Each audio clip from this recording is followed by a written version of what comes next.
नमस्कार सभी स्टूडेंट। जैसे जो स्टूडेंट ज्योग्राफी विषय में जैसे तैयारी करते हैं, तो वर्तमान समय में क्या है कि ऑनलाइन प्रोसेस भी है और ऑफलाइन प्रक्रिया भी है। अब 2023 के बाद जो भी स्टूडेंट एमए कर रहा है, उसका सब्जेक्ट का जो नॉलेज है वो काफ़ी जो डाउन हो गया है। जैसे उन्होंने ऑनलाइन प्रक्रिया में स्टडी की होगी या वन वीक सीरीज वगैरह तरीके से उन्होंने स्टडी करके एमए का एग्ज़ाम दिया होगा। तो परसेंटेज तो उनका ठीक है, प्रैक्टिकल में भी उनकी मार्किंग ठीक है, लेकिन प्रैक्टिकल नहीं पढ़ा है। रिमोट सेंसिंग, जीआईएस या रिसर्च मेथोडोलॉजी का उनको नॉलेज नहीं है। जब वो स्कूल व्याख्याता की एग्ज़ाम की तैयारी करता है, तो उसका प्रैक्टिकल बहुत अच्छा नहीं होता, स्केल या नॉर्मल चीज़ें भी उसका डिस्कशन में नहीं आ पाती है। और कई जगह तो ये भी है कि मानचित्र का नॉलेज अच्छा नहीं होता है कि मैपिंग जैसे एटलस है तो हम कैसे देखें।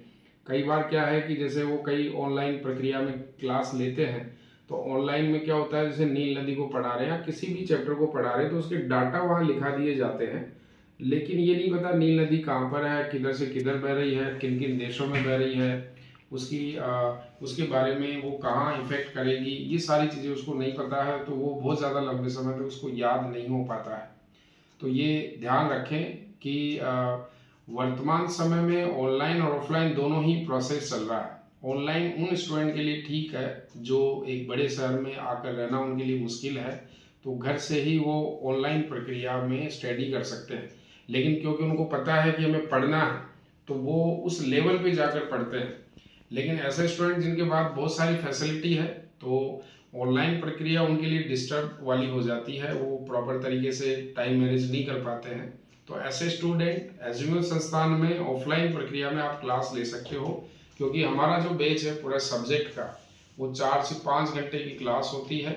4-5 घंटे में जब स्टूडेंट जब क्लास में बैठता है, तो उसका पूरा टारगेट टीचर पर रहता है, प्रोजेक्टर पर रहता है, बोर्ड पर रहता है कि क्या चीज़ें डिस्कशन हुई, कौन सी चीज़ें कहाँ हुई, एटलस में क्या चीज़ें देखी गई, एटलस को कैसे खोला गया, कौन से पेज पर क्या घटना देखी, फिर अपने जो नोट्स में लिखा उसको कैसे रिलेट किया।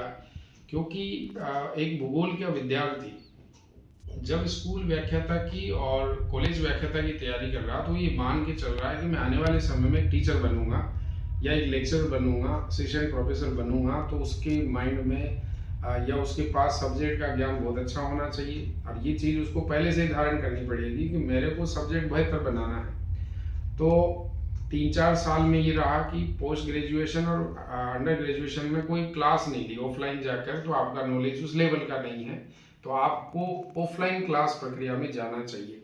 वर्तमान समय में जैसे एडवर्टाइज प्रोसेस रहता है ऑनलाइन प्रक्रिया का, तो ऑनलाइन में क्या होता है, जनरली जो इन्फॉर्मेशन मुझे मिली है कि या तो वो राजस्थान से शुरू करते हैं या फिजिकल ज्योग्राफी से शुरू करते हैं, और जनरली फिजिकल सबका पढ़ा हुआ होता है, राजस्थान पढ़ा हुआ होता है, तो 3-4 महीने की क्लास तो प्रॉपर चल जाती है। उसमें भी एटलस वगैरह ज़्यादा वर्किंग नहीं होता, तो लोकेशन को सेट करने में या रिलेट करने में दिक्कत आती है।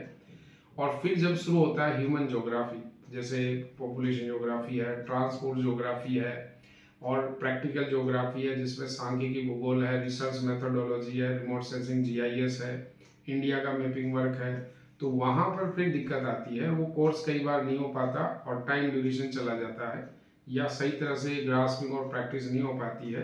तो अभी भी समय है, आप एजिमेल संस्थान में आकर ये 6-7 महीने का एक प्रॉपर बैच होता है, जिसमें 4 से 5 घंटे की क्लास होती है।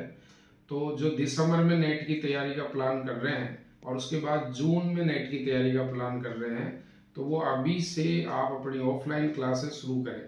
जो एमए कर चुका, जैसे कर रहे हैं या कर चुका है, जैसे अभी जो एमए कर रहे हैं तो उनके पास अभी 1 साल है, तो अभी से वो तैयारी करेंगे तो एमए में भी उनका परसेंटेज बढ़ेगा, और हो सकता है दिसंबर में या जून तक जाते जाते उनका नेट जेआरएफ हो जाए।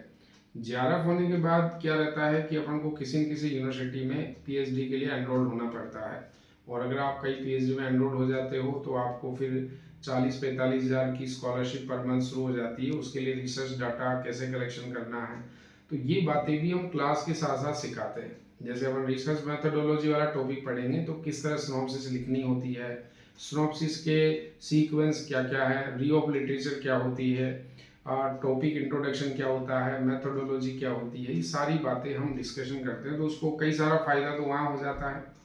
तो ये ध्यान में रखें कि जो भी पेरेंट्स हैं जो अपने बच्चों को भूगोल में अच्छी तैयारी करवाना चाहते हैं, जो भी स्कूल टीचर है जो अभी भूगोल व्याख्याता है, या कॉलेज लेक्चरर है जो भूगोल व्याख्याता है, अपने आसपास के जितने भी स्टूडेंट हैं या आपके भी कोई स्टूडेंट है जो वास्तव में नेट की अच्छी तैयारी करना चाह रहा है, जेआरएफ की अच्छी तैयारी करना चाह रहा है, तो ये वीडियो उस तक पहुंचाएं और मेरे यहाँ पर 6 महीने एक बार ऑफलाइन क्लास लेके देखें। उसका जो सब्जेक्टिव नॉलेज है वो बेहतर होता जाएगा, टाइम भी बचेगा उसका, और आने वाले समय में वो एग्ज़ाम के लिए अच्छा तैयार हो सकता है। तो दिए गए नंबर पर आप कॉल कर सकते हो। मेरा विजिट जो टाइम मिलने का यहाँ जो समय होता है वो दिन में 2 से 3 बजे के बीच में, या 1 से 3 बजे के बीच में यहाँ मिलता हूँ, और आप बात कर सकते हो, डिस्कशन कर सकते हो। Thank you.